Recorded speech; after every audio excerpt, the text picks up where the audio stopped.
arrivées. Le destin de l'Afrique subsaharienne dépend-il aujourd'hui de sa jeunesse, cette jeunesse qui est sur toutes les lèvres, à qui l'on promet absolument tout et rien à la fois? Est-il enfin arrivé le moment où les jeunes Africains s'engagent pour faire progresser le continent? L'invité de la rédaction aborde toutes ces questions dans son livre « Mon rêve africain ». Mohamed Nourdi Rassouba, c'est de lui qu'il s'agit, est un jeune Ivoirien, consultant en politique et conférencier. Il est aussi un grand amoureux de l'Afrique.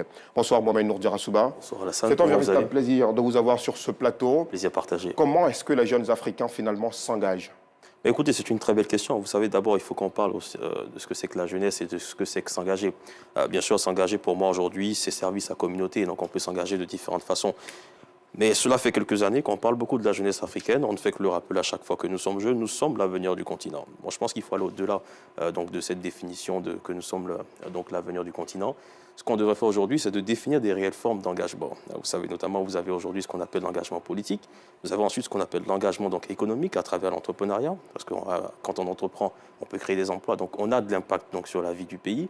Il y a aussi ce qu'on appelle aussi l'engagement social. Vous savez, c'est simplement regarder ce qui se passe dans son quartier, simplement balayer. On est en train de s'engager pour améliorer le monde, pour améliorer sa communauté. Et on peut le faire partout où on est, dans notre quartier, dans notre petite cité, dans notre ville, ainsi de suite. Dans Mon rêve africain, vous mettez l'accent sur l'entrepreneuriat. C'est une thématique qui est beaucoup abordée et que vous partagez fortement avec les jeunes Africains sur le continent et même dans la diaspora. On les entend, ces jeunes Africains, qu'ils soient à Abidjan, à Bamako, à Ouagadougou ou à N'Djamena, dire qu'ils n'ont pas accès au financement. Comment est-ce que concrètement ils entreprennent s'ils n'ont pas accès au financement et si les grandes firmes internationales, comme vous le dites justement dans ce livre, prennent tout? Mais écoutez, je pense qu'il faut qu'on aille au-delà de la question du financement. Il y a d'abord le problème de la compétence. Hier matin, je lisais une dépêche de la Banque africaine de développement qui expliquait simplement qu'aujourd'hui, sur le marché du travail, 57% des jeunes sont sous-éduqués par rapport aux besoins qu'on a sur le marché. Donc on a d'abord un problème de compétence. Et c'est d'abord un problème de formation, parce que je pense que même vous, Alassane, vous ne prêterez pas de l'argent à quelqu'un qui n'a pas des compétences, bien sûr. Donc vous voyez, il faut qu'on puisse former les jeunes, il faut qu'on puisse les accompagner dans l'insertion professionnelle, bien évidemment, et ainsi de suite, on pourra aller chercher des financements. Donc moi, j'insisterai là-dessus à chaque fois, partout où je passe, je le dis, il faut qu'on puisse avoir une jeunesse qui soit formée, qui soit donc aguerrie pour aller chercher du financement, et les financements vont venir. Vous savez, l'argent n'est pas un problème, le problème, c'est le projet. Et ça, je cite un président français, un ancien président français qui le disait très bien. Donc c'est pour ça que nous nous sommes engagés justement partout où on passe, dans tous les pays où on passe dans le monde, avec la diaspora ou que ce soit avec les Africains.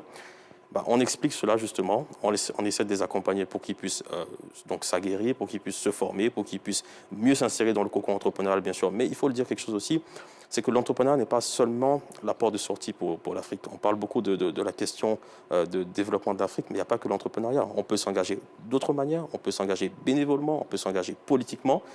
Donc moi je pense qu'il ne faut pas voir que l'entrepreneuriat, ce n'est pas la seule porte de sortie. Parlons justement de l'engagement politique. Est-ce que les jeunes aujourd'hui ont les compétences? Vous parlez beaucoup de compétences. Oui. Est-ce qu'ils ont les compétences nécessaires pour s'engager en politique et donner au destin de notre pays un autre cours?